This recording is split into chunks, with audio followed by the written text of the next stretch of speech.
Okay, it is 5:15-ish on April 18th, 2023. And we'll call the meeting to order. Jane, you want to do roll call? Rudolph? Here. Shaven? Present. Kroger? Here. Bielenberg? Here. Peterson? Here. Lindberg? Here. Thank you. We've all received the agenda. I don't think there's anything, I may add a little bit. I have another proclamation under mine, but nothing that's an action item. So I would ask for a motion to approve the agenda. Motion. Second. Motion by Peterson, second by Bielenberg. Roll call Rudolph? Aye. Shaven? Aye. Kroger? Aye. Bielenberg? Aye. Peterson? Aye. Lindberg? Aye. Thank you. Please state any conflicts along the way, or you can state them now if you need to. Hearing none. Moving on to the consent agenda. These are all enacted by one motion with roll call. A is the minutes of the April 4th, 2023 meeting and the April 10th meeting, special council meeting. Claims list 1288 to the amount of $553,617.48. There were a couple sizable amounts under there.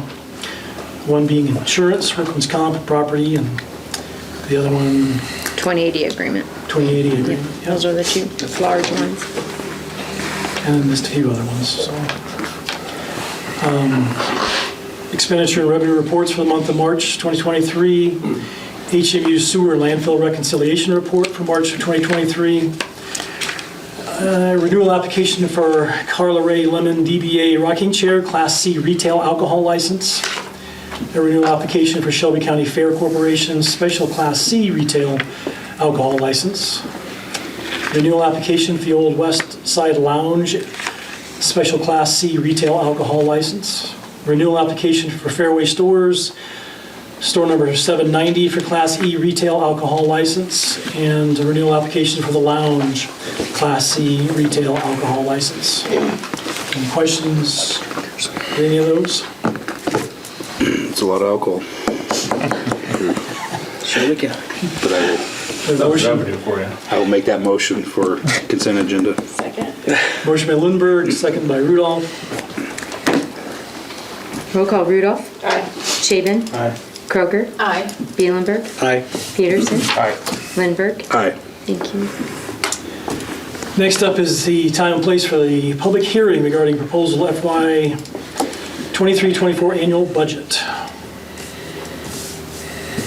think we've reviewed it, talked about it, reviewed it again, we talked about it. Now We have not received any oral or written objections or comments.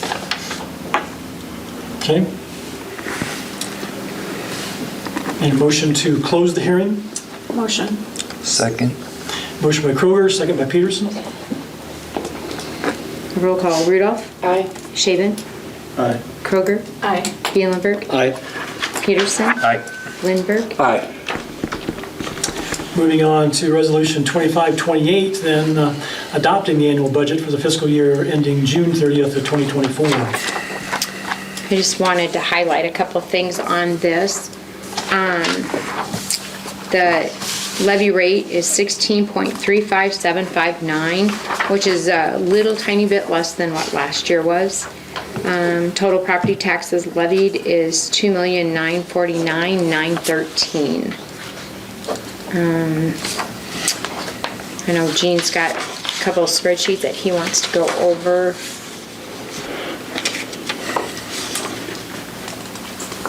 We can jump into that now for just a quick recap. It does seem as though we've been doing next year's budget for quite a bit of this current year. Hopefully this doesn't become the trend, but at every city and county we're faced with this due to the legislative changes in air. Appreciate, I know from administration and staff, your cooperation as well as involvement in the process, between hearings and updates. That is deeply appreciated. And then just a comment or note to the public that all meetings as well as information planning sessions are public meetings. So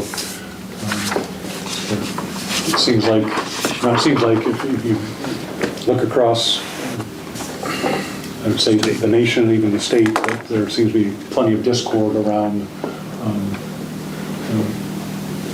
topics, a lot of topics, including taxation, as a local entity and providing service, as well as wanting to make this a vibrant and growing place to live.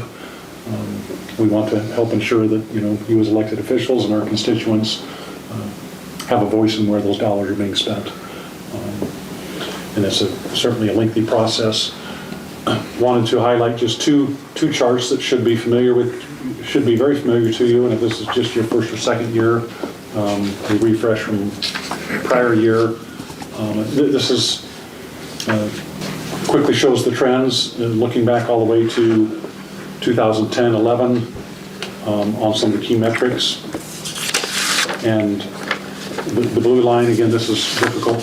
This was in your packet, and we've touched on this in previous budget planning sessions. And the top blue line represents the levy, and as Jane alluded to, so that would be the blue bar chart here.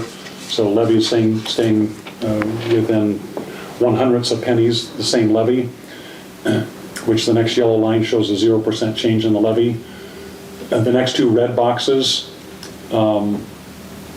show, or I should say the top one is essentially the taxable valuation, and that's a whole other session on, again, calculating taxable valuation, yet that's what that levy applies to. And then the second yellow line then shows there's been actually a 3.3% decrease in taxable value. That's due to changes in rollback, the multi-residential phasing out and going residential. So with a 3.3% decrease in taxable valuation to provide the same service, it's either going to be, unless you're cutting services or eliminating positions, you would need to adjust your total tax revenues accordingly. Yet the next green line then shows the total dollars, which Jane alluded to, just over 3 million, just at 2.9 million, I apologize. And that also is just about a 3.3% decrease in taxable property tax asking. And then that last gray line, in terms of property tax asking, taxes, a decrease of about 100,000 in tax asking on real property taxes. So what that means is for most residential properties should see about the same, if maybe not just a little bit of a decrease. Keep in mind that that's for the 23-24 taxes, the statement that you get to pay in the fall and spring of this coming year. Again, a couple of offsets there. A big contributor is the business property tax credit that is not being done through a backfill. So that shows quite a trend since 2010. But the key point here is that actually real property tax asking dollars is decreasing a little over $100,000. And then the second, this was introduced some time ago as we talk about our general fund, and I'll expand that just a little, decrease that. As to what's the health of your general fund, and these are the quick metrics that demonstrate that, and I'll expand that once again. We'll call this the financial health-o-meter for the city, and the top line is the real operating expense from the general fund. And so this is of the last audited statements, and that was the actual, your general fund balance. So from 21 to last year to the last audited statement, there was negligible $4,000 decrease in our general fund balance. So from about $2 million, hovered right around a $2 million balance. That next metric is the cost per day to operate. So if you take your expenses, divided by your general fund expenses. So in this past year, it took about a little over $12,000 a day to provide the services. And then that last metric is if our revenue was cut off, again, our primary source of revenue being property taxes that we receive twice a year, how long could the city continue providing public services? And generally want that to be definitely over 3 months. 4+ months is a good position. You can see in some prior years We didn't have a real healthy general fund balance. So we're in a wonderful position, and this, I'll finish this with, we did include in the budget with, for our large street project, and this is the value of being able to have some general fund reserves and not have to go borrow, and we're using $500,000 of this for the large street project to capitalize on the $500,000 of USDA funding. So we know this will come down, and based upon some forecasting, this would come down to about 140 days in reserve if other metrics stay the same. So in addition to certifying the budget, this shows the trends, and we continue to be we believe, very fiscally responsible, as well as in at least a healthy situation at the current time. That's all I wanted to add. Is there, I know there's, looking back, there's a few years that we wouldn't have survived very long. I mean, the question is there always a limit on the top end? I mean, is there too much? Do you have, I mean, can you be too healthy? I mean, is that? Generally speaking, that entities, if you're carrying large fund balances, constituents would say, well, what rainy day are we saving up for? And are you continue to ask for property taxes and taxation to continue to build up this reserve? So there isn't a designated cap. Yet again, I think if we were over 6 months, I think that may be excessive. So previously speaking, we were, in 30 days or less, is probably not the best position to be in. And you can see, I mean, the trend shows, how we've been diligent and with intent to get that to a healthy state. And I know you guys know better than we do, there's some changes out there that will affect this going forward.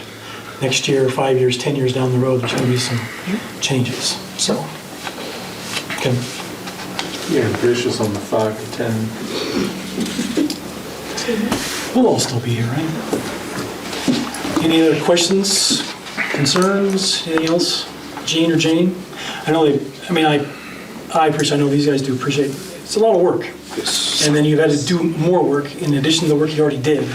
So appreciate that. And there's lots of colors, lots of numbers, and I've done this a few years, and that's still, I appreciate the help because it is still very confusing for a guy sitting in this chair. So I appreciate you guys doing what you do. So, is there a motion then for resolution 2528? Motion. Second. Motion by Kroger, second by Shaven. It's okay. Got him by a hair. That's all right. I want to hit. We'll call Rudolph, For beauty. Shaven, Kroger, Aye. Bielenberg, Aye. Peterson, Aye. Lindberg. Aye. Next up is resolution 2529, authorizing the execution of an engineering service agreement to make application for an airport improvement plan, the AIP project funding. And this is with and through Kirk and Michael, Gene, correct? Yes, we do have on the phone Corey Gaston and Eric Johnson with Kirk and Michael have been our planners and engineers at the airport going on, I think, more than 20 years now. This project, called the ALP, Airport Layout Plan, it's essentially a visioning document. This has been in our CIP with this project for the past few years, so the FAA has known there's been an attempt to do this. And one of the catalysts to get us to this point had been some questions coming up from the FAA on some safety areas, and we're starting to look at that, and also future plans with things, or potential plans with things such as apron expansion, new fuel stations. It was a good time to step back and look at what's the next 10 to 20 year vision. This was last done in 2013, so it was looked at by the Airport Commission to do an all-in approach to a step back and set out the next 10 to 20 year vision. And this will be a critical document then when the FAA looks to fund future projects. They would look to see if you have an updated ELP. The Airport Commission met this morning and had reviewed and recommended this to council. The submittal date to the Federal Aviation Administration is May 5th, and upon your approval this evening, we'll get that submitted in the next day or two, just to be up in their queue. This is all 90-10 eligible, meaning 90% federal funding and 10% local funding, and we have the local reserves to do that in our budgets. Eric or Corey, anything you'd like to comment on that I've missed? No, Gene, I think you covered it really well. It's just a document also that's mandated by the FAA that the airports that receive federal funds, keep this current, like you said, with safety standards. There's also a big element for protection of airspace and all the things that the FAA looks at as we are, a public use airport at Harlan, and open to the flying public. So it'll be a great project as always, and we certainly always appreciate working with the Airport Commission and the City of Harlan. And I guess it's hard to believe, Gene, that it is over 20 years. I believe that was the case. Yeah, you'll be ready for the next one. And this process started back in October, November. And again, there's a very prescribed process, very prescriptive that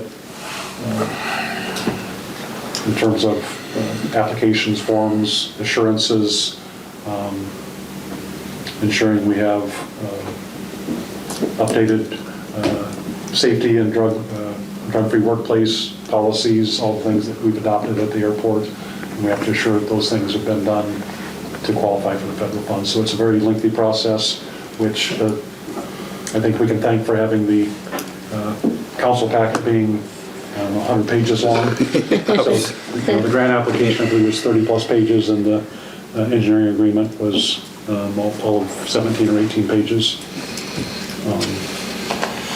And Eric, would you want to comment on the Aegis and aerial mapping? Oh, sure. Just as a kind of a gee whiz fact with this. Yeah, no problem. What it stands for is Airport GIS. It's basically relatively a new program within the last 5 years within the FAA. One of the things the FAA has always had a very difficult time doing is identifying obstructions within a 10-mile radius of an airport, which is basically the critical corridor that they look at for, approaches into our runways. And so they've developed this airport GIS program, and what that entails is a rather detailed aerial flight with some very sophisticated aerial mapping equipment, which our team, Kirk and Michael, will set the targets on the ground, do various surveying points to make this very extensive mapping operation happening for the airport GIS. And then that all gets put down into a database down at FAA that will give them the opportunity, looking at that program, to identify obstructions with confidence, with a pretty high level of confidence within a 10-mile radius of the airport runway ends. Something that's very new, relatively new to the FAA. What that does for our airport is to increase safety, especially in instrument weather conditions when the clouds have a lower cloud deck and pilots are coming in on an instrument approach. It adds a big level of safety. The program also is ultimately going to be having the airport layout plan itself all electronic as far as tied into Aegis. So the ultimate goal is for the FAA to have this all digitally, every feature of the airport digital within their database. So it's really a nice thing. Not all regions fund this. But our central region, which is Nebraska, Iowa, Kansas, and Missouri, feels strongly about this program, so we were able to include it with this contract, or with this project. And I'm sure Mayor Jay could hold one of the targets. You sure can. 10 miles, that's where we're gonna go. I lived right down there for a while, so I probably know where to go. Thanks for explaining that, Eric. Oh, no problem. Thank you. Any other questions for Gene or Eric, Corey? I have a quick question. I guess take a look at this here on the first page of 19 on the section 1 of the general. On A where it says H, or for survey runway profile, or address runway safety areas for runways 15, 33, 3, and 21 deficiencies. Is there an issue with the runway sections, or, I mean, when they describe as deficiencies, is it just to potentially identify, or? You want to address that, Eric? You bet, Jeff, I sure can. For many years on runway 15, for example, which is the furthest runway end to the northwest of the airport, the actual ground elevation,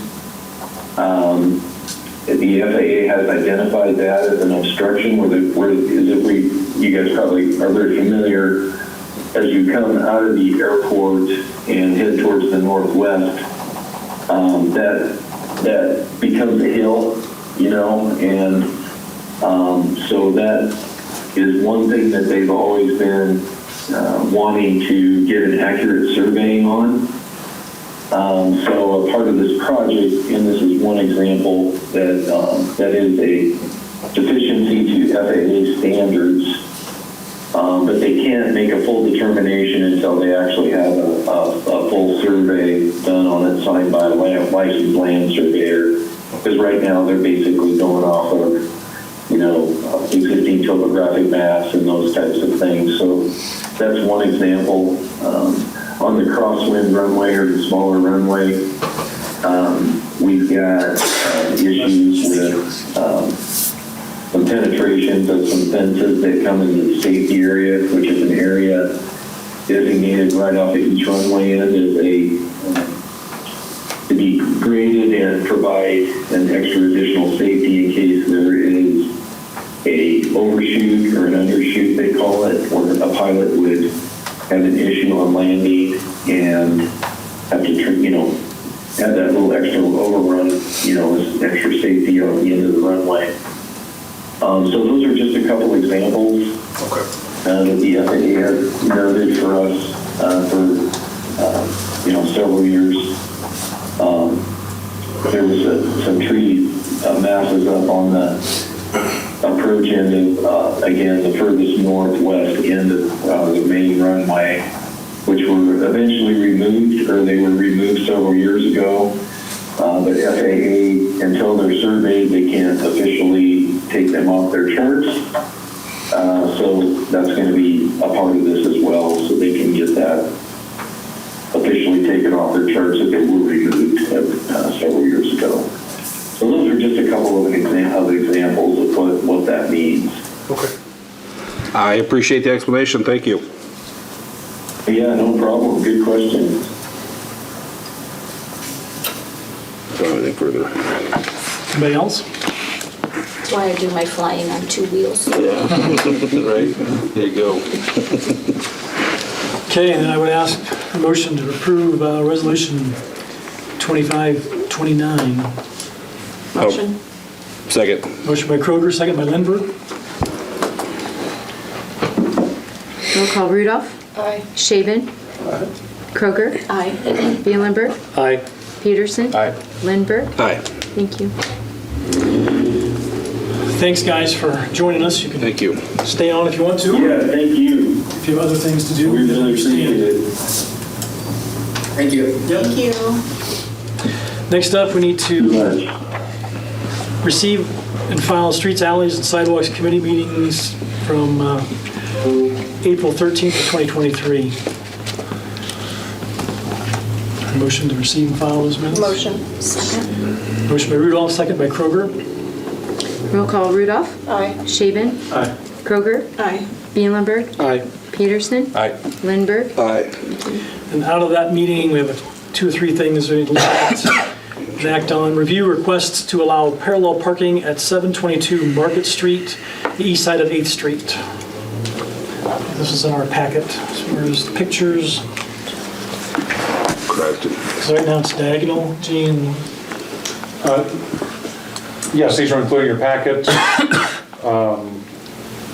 Gina and Kyle were there with the property owners with the committee meeting, and these recommendations were put forth to you on the operations side and street department.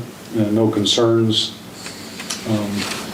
In this case, it would take 722 Market to be very similar to, and then we say up to 5 spaces, don't think it'll be that many. And it would mirror what's been done over at 422 Market, which is Creative Concepts. Creative Concepts, yes. Sorry. Just parallel. So it would mirror what we have existing over there. The property owner is looking to replace the sidewalk on that side of the building, get rid of the curb, which would be identical to, and actually would provide potentially 1 or 2 more parking spaces in a parallel. So that was one recommendation. What's that building being used for right now? The 722 Market? Is it being utilized for anything? Randy ordered just recently. Just Purchased took it. They just possession wants of to- it. Not sure of any long-term plans, Yeah, but just definitely some clean storage. it up and It's been looked at various uses, and nothing specifically intended that I'm aware of. but he's gonna redo the sidewalk and then the drainage. He's gonna take the drainage out and cover the costs. And so Up a little bit. basically just wants the parking changed. Yeah, here's the example of the current side view. So with replacing the sidewalk, getting more slope to the building, and then taking this downspout and tying into this as a convenience to that storm sewer. So that would be one motion. That, Tim, is there a motion for that? I'll make a motion. Second. Motion by Bielenberg, second by Lindberg. I'll give him that one. So. That was second by Peterson. Peterson, sorry. They sound like. Okay, yeah, they Yeah. do. Sort of look the same, sound the same. He's got a little more hair than I do. Roll call Rudolph. Aye. Shaven. Aye. Kroger. Aye. Bielenberg. Aye. Peterson. Aye. Lindberg. Aye. Thank you. Second item is review the request for adding angle parking at 4 stalls and remove 1 stall at 714 Market Street on the north side of Market Street. I'll give you a quick visual of that. Again, please, Gina and Kyle, as you were there, Yeah. anything else you may want to add. This is a pre and post. Again, this is adjacent to the Milk and Honey. Some new owners here in the mid-block. So the top shows the current angle parking. The bottom part of this shows the proposed. The net gain, there would be a net gain of 3 angle stalls, which would be a positive. The red X here shows that due to improvements to that building and actually having some additional business down there with some car repair, that door was taken out, so it would be no concerns with having those 3 additional spaces. And then to remove this space, the red, that would allow more angled. Basically pulling a truck or trailer out of there without having to Not as hit a vehicle. tight of a turn coming out of it. Yeah, because he's gonna widen it off and there's cars on that side or whatever, then he can't. Makes sense. So, and we do gain, like, yeah, you said 3 spots, so it is a positive, especially for downtown events and stuff too as well, so. And that would require a motion as well. We currently have these items in our ordinance, so it'd just be adding some paint lines to accomplish this. But I'll make that motion. Yeah. Second. Motion by Lindberg, second by Kroger. Roll call Rudolph. Aye. Shaven. Aye. Kroger. Aye. Bielenberg. Aye. Peterson. Aye. Lindberg. Aye. Lastly is review the request to add right-of-way use for private storm sewer per easement agreement.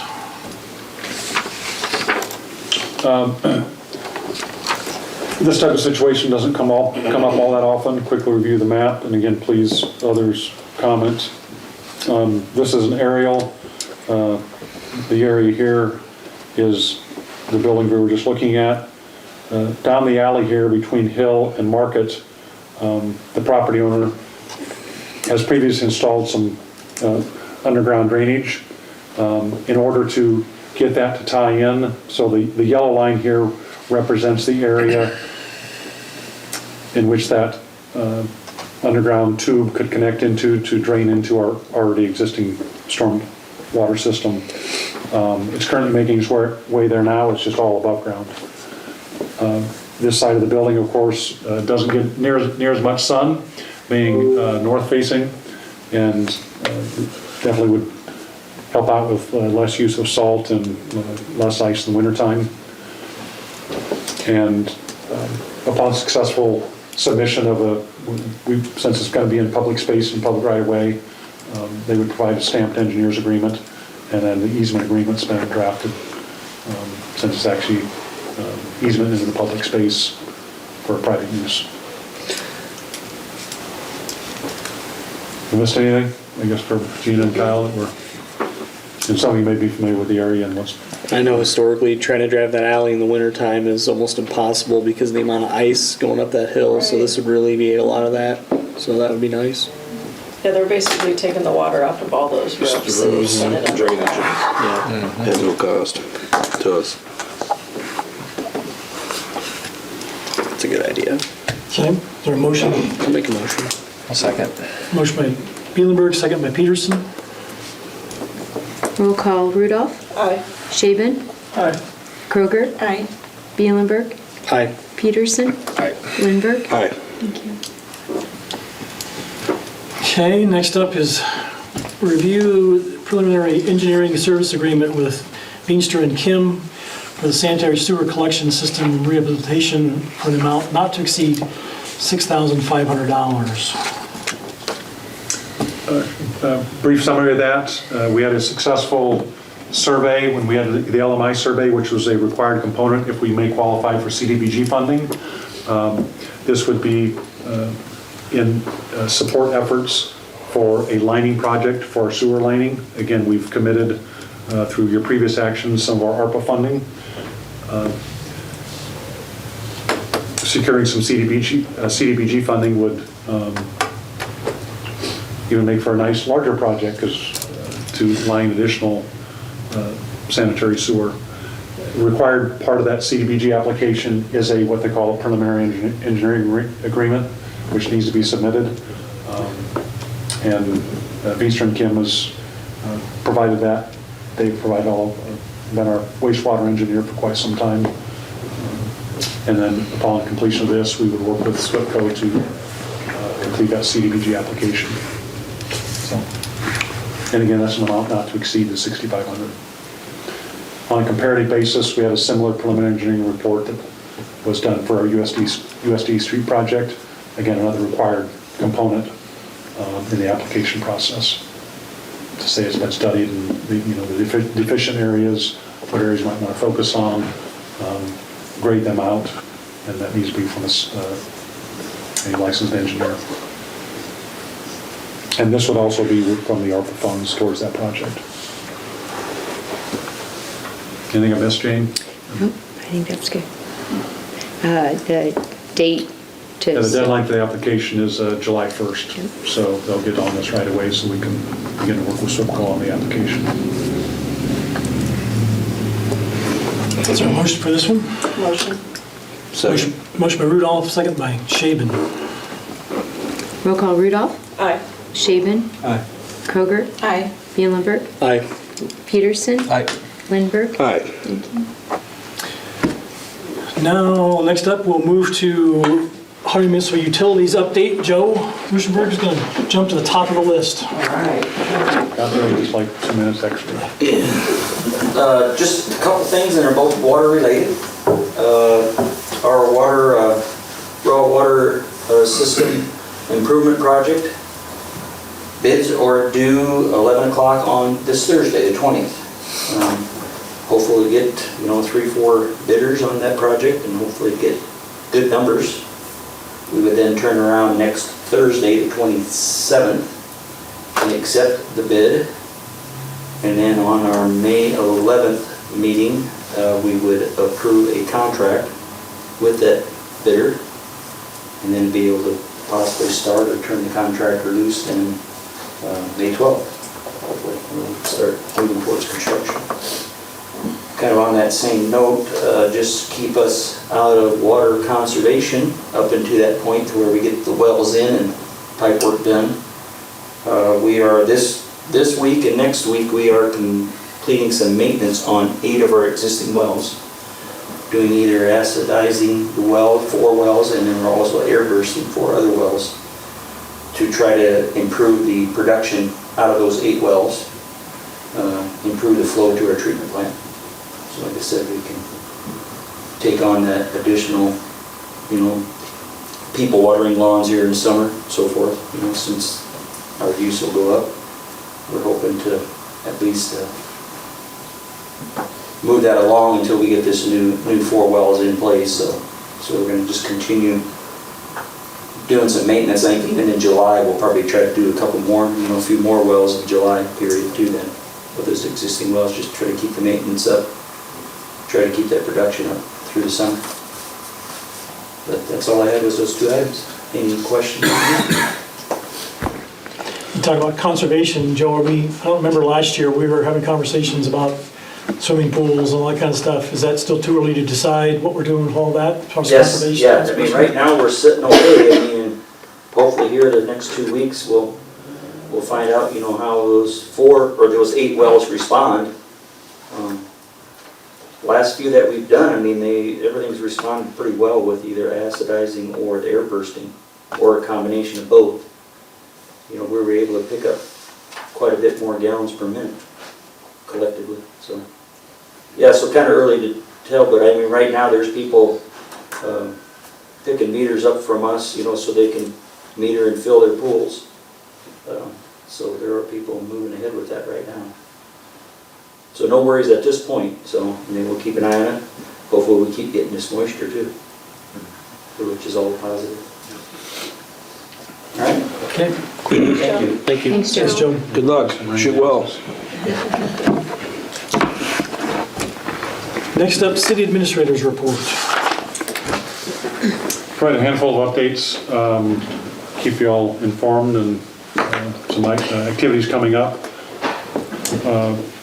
With the letter of support last meeting towards the catalyst grant application, hats off and kudos to Jane and working with the property owner, Milk and Honey, and Todd's support as well, keeping nudging that. So that did get submitted last Friday, and we'll wait to hear on that. And I believe they were thinking 45 days time frame towards that catalyst grant submission. And again, our role in that is to essentially be the pass-through. And if we were successful in that, we would do very similar to what we've done with the 601 Court, Jerry Henshide's building, and have a similar development agreement on a local basis. Since we have the agreement with the state, we would mirror that with the property owner. Street departments continue to always stay active. A couple of updates, things they've been working on. Last fall, the airport had reviewed and approved and had a sign-off from the FAA to provide a small parking area out by the jet display. So delivered 7 or 8 loads of millings out there, so that the millings parking area is up and running there. And then also been assisting the cemetery, been by the cemetery. You can see some construction activity there, and that's with the cemetery's continued improvements of the roadways out there, converting from some of the old asphalt to PCC or poured concrete. And we've historically provided some support there. We've had some staff helping out there. Over the past weekend, had a successful transition with our law enforcement. So a lot of activities happening there, of course, with a transition such as that, and obviously continuing here for the next few weeks yet. 4 of our officers, 3 full-time and 1 part-time, were candidates and interviewed and hired by the sheriff. So excellent to see them continue protecting and serving the citizens of Harlan as well as the greater county. Also, the office administration manager, Angie, will continue in the new agency as administrative support. And then there are 3 additional positions that the sheriff will continue to fill. And on a positive note, that there were upwards of 20 applications, and I believe that included the 4 applications from here, and that's an excellent sign. And the naysayer might say, well, why couldn't that happen before? Well, it's for many of the reasons that were spoken to, because of the trends in recruiting. Also, that traditionally police departments tend to be a good development and grooming ground. And then we compounded that with some of our own issues, right? Yet, because of the changes in a large agency, that has been seen as attractive as to what's going on over there, and I want to maybe be a part of that. Either do the growth opportunities or training, additional safety. A lot of that items that were addressed. But that transition happened last weekend. And again, there's plenty of follow-up activities that we're doing to ensure that transition. April 25th at the library, just to remind everyone, is celebrating National Library Week. That's a 10 a.m. open house with the Chamber of Commerce and Industry, so put that in your calendars. And appreciation once again to Dan Crease and Crease Garden. The community garden got tilled last week, and always appreciate, we've got local partners and businesses that stand up and volunteer, and Dan's always done a nice job in providing services for that. And I know the extension office already has many lots sold, and I've seen folks down there already, and they must be planting potatoes, or just playing in the dirt. I'm not sure, but there's activity in the community garden already. Our fire department, I'm confident that the community will, over the next few months, start to see more information on this. Yet due to some transfers, honorary status, that our department is looking for more volunteers. We have an excellent volunteer fire department, one of the best in the state. So if you're looking to protect and serve with life and property, I know our volunteer department, Chief Beeson and the staff there would welcome you to come down and look around, put an application in, and I'm confident you'll see more advertising and PR and awareness on that. And again, hats off and kudos to our fire department, and I'm sure any of you might be approached, and or if you know folks, please encourage them to put an application into the fire department. On a little more somber note, it was reported by Chief Beeson last night that the Harlan Fire Chief from 1983 to 1986, Larry Gustafson, had passed away in the last week or two. I understand he was living down south at this time. Prayers and support to his family, and appreciate previous chiefs and those who've protected life and property here. And then lastly, myself and Jane and Ashley will be attending. We've got Allers and Cooney, who's does a lot of our employment law, has a one-day seminar in West Des Moines tomorrow.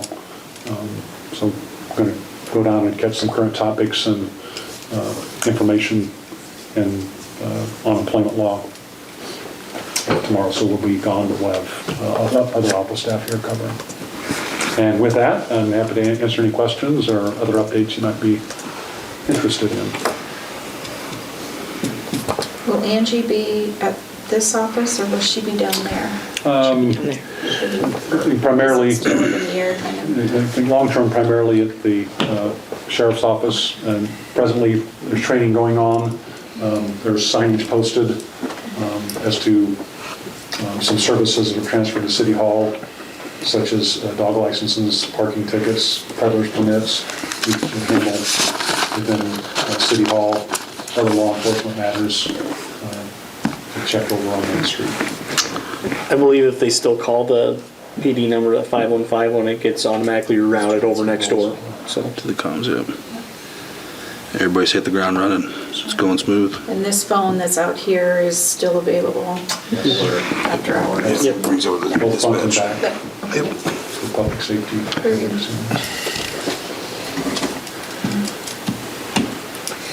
Anything else for Gene? Thank you, sir. Thank you. Under the mayor's report, I have a couple proclamations. First one is today is Arbor Day. Well, history, I guess, started back in 1872. think for a long, long time, we've been known as Tree City USA. I don't know if that's still something they still do, but I know Yes, it is. we've had a pretty good active group for years and years and years planting trees, and I think we've, like everybody else in the Midwest and state of Iowa, they're taking a few trees down, so I think it's a good thing to be planting a few trees.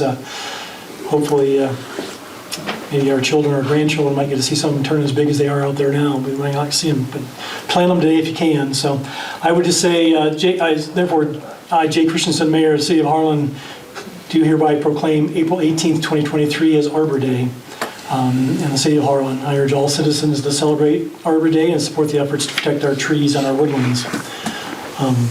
The other one is a proclamation that I received from Lori Hoke. She didn't send it through City Hall, she just sent it to me, and she wanted me just to sign it and send a picture and get it back to her. But this one is important too. This is also, April is known as Child Abuse Prevention Month. And I mean, kind of ironic, planting seeds and planting trees, and I don't know anything more precious than a child. So, and child abuse is something that we all, I'm sure, are aware of, and it is something that, same thing there is, and I'm old enough now, I'm watching over grandchildren, and I watch my children, but, you know, everybody's life is not like maybe what we have, and be aware of your surroundings and be aware of people, and I do take this to heart. I would say, you know, therefore I, Jay Christensen, Mayor of Harlan, do proclaim April as the National Child Abuse Prevention Month in Shelby County, and I appreciate Lori sending this to me, and I'll get it back to her.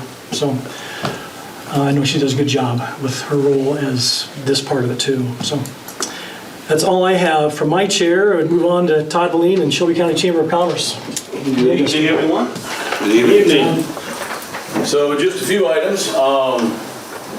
Reminder that next Wednesday, April 26th, which is Administrative Assistance Day, it's also our Fun China Luncheon at the Harlan Golf and Country Club, so that'll be from 11:30 to 12:30. Lunch is $20 per person, and then right now we've got 12 different tables that will be decorated, all vying for that wonderful trophy that we put together last year as the Fun China Luncheon Table of the Year. So come on by and check out the tables. We're also going to be bringing back a leadership series that we did a few years ago that got reviewed really well. Everybody who attended it really enjoyed it. It's called Kickstart the Leader in You. So for businesses or individuals just looking to improve their supervisor skills or manager skills, it's a 3-day program. We'll run from 9:30 in the morning to 4:30, starting on Friday, May 5th, and we'll also run on the 12th and the 19th. So we've cut it down to a 3-day program. It's $500 per student. We are limited to 20 seats. So if you know of somebody or you yourself would like to participate, give us a call at the Chamber, 755-2114, and we'll get you signed up. Final thing is talking about Arbor Day. Well, this Saturday, come on out from 9 to noon out to Nishna Bend as we celebrate Earth Day. And the first 40 people who show up will get saplings handed to them that they can take home and plant. So, and we'll have other giveaways, prizes. I'll be out there with hummus and carrots and radishes, and you don't have to worry about me eating the hummus, so there'll be plenty for everybody. So, but it'll be a lot of fun. So come on out. That's 9 to noon, Earth Day out at Nishna Bend. Other than that, that's it for me tonight. We mentioned the presentation for the next, and why am I struggling with the group out of Indiana? So there's a group that had reached out to us, and I've been talking to them a little bit. It's a real interesting program. So next meeting we'll be presenting here. We'll also be presenting to the supervisors in the morning. The name of the group is Make My Move. And so this kind of germinated during the pandemic when there became a lot of people who were becoming remote workers. Now that they've kind of settled into being a remote worker, now they're looking around them and saying, well, now that I'm a remote worker, I don't have to live here if I don't want to live here. So they're looking for other places to move to. So this company is pretty much marrying communities and remote workers together. So on the one side, we describe what we offer as a community.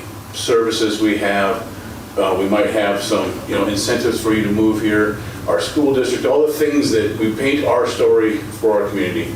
And over here are individuals who have told this company, this is the type of community I'm looking for. And then they start to pair them together. Eventually we get applications, as they're called, from people who might want to consider moving to our area. and then we just start communicating with them and make sure that, we know what they're looking for, and we have a place for them to go, and hopefully we can pick up. It's not a big investment. In fact, if in a year we get 2 or 3 people out of the 100,000 they have on their database to move here, we'd well cover our costs. So we'll be looking at doing that again. I'm going to need a little bit of support to pull the program off, whether it's incentives or a little bit of help with the cost of the program. But I think it's a great program. I showed it to my board. They all really liked it. So, okay, I'll bring it back to the county and the city, and we'll take a look at it. So again, that'll be, so you can look them up, Make My Move online if you want to kind of see a little bit about it before next meeting, and then we'll have them do a Zoom presentation for you.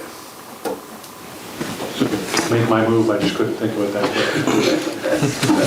My mind couldn't move as quick as me. It's kind of an interesting thing. It's kind of like a dating game between remote workers and cities, so it's kind of interesting.